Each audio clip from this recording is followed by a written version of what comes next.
मेरे प्रिय स्टूडेंट्स, कैसे हो? उम्मीद अच्छी होगी। देखिए क्वेश्चन नंबर 24 गणित कक्षा 10 एक्सरसाइज 5.2 का। यदि किसी एपी के तीसरे और नौवें पद क्रमशः 4 और -8 है, इसका कौन सा पद 0 होगा? देखो, हमारी एपी का तीसरा पद और नौवां पद दिया है, उसका कौन सा पद 0 होगा हमें ज्ञात करना है। हल करते हैं। देखो, इसमें तीसरा पद, क्योंकि तीसरे और नौवे, तो तीसरा और नौवा पद दिया है A3 बराबर दिया है 4 और A9 बराबर दिया है -8। तीसरा पद 4 दिया है, नौवा पद -8 दिया है। पहले हम इस पद को निकाल लेते हैं, फिर इस पद को निकाल लेंगे, क्योंकि हमें ना ही पहला पद दिया है, हमें ए का मान भी निकालना है अभी, और अभी हमें इनके बीच का अंतर भी ज्ञात करना है।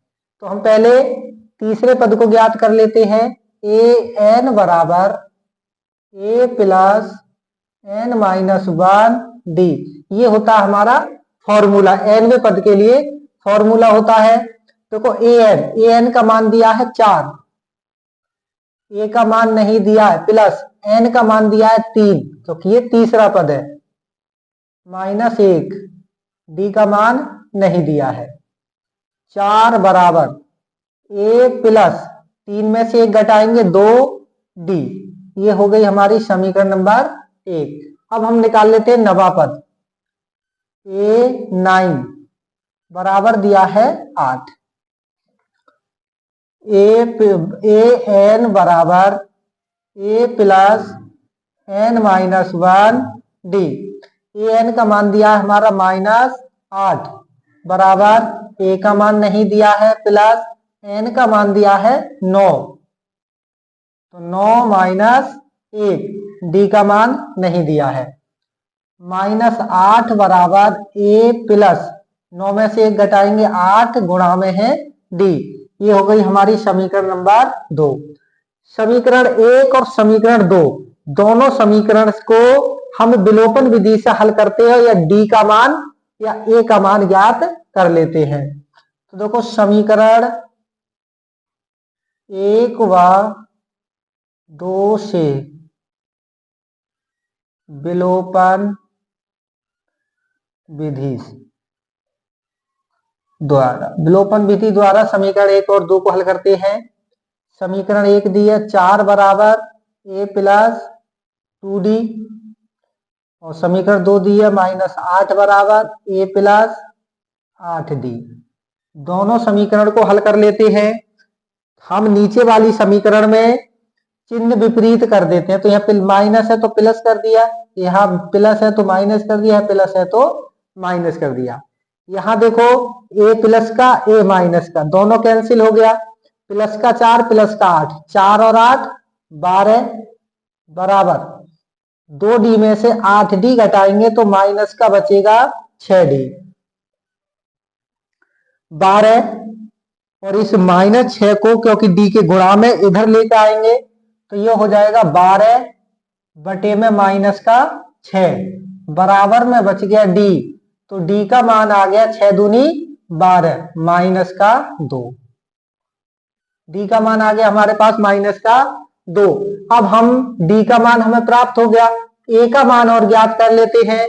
तो d के मान को समीकरण 1 में या समीकरण 2 में रख देते हैं। d का मान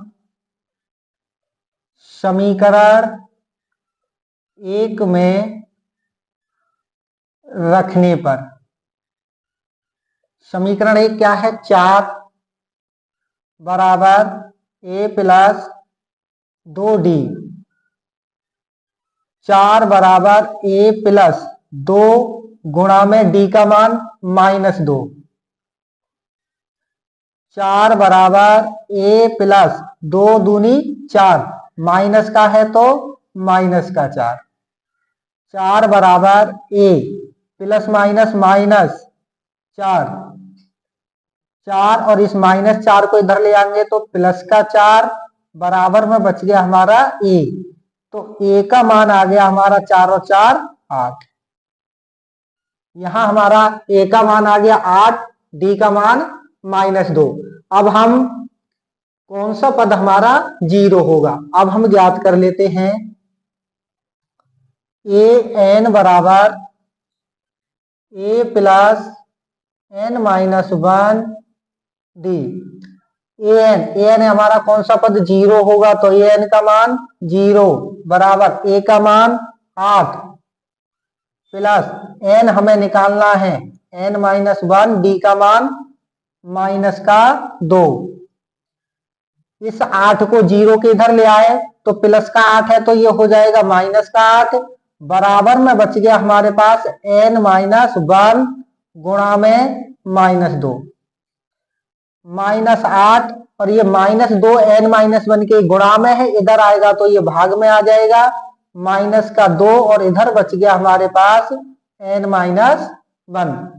2 चौक 8, 4 बराबर n-1।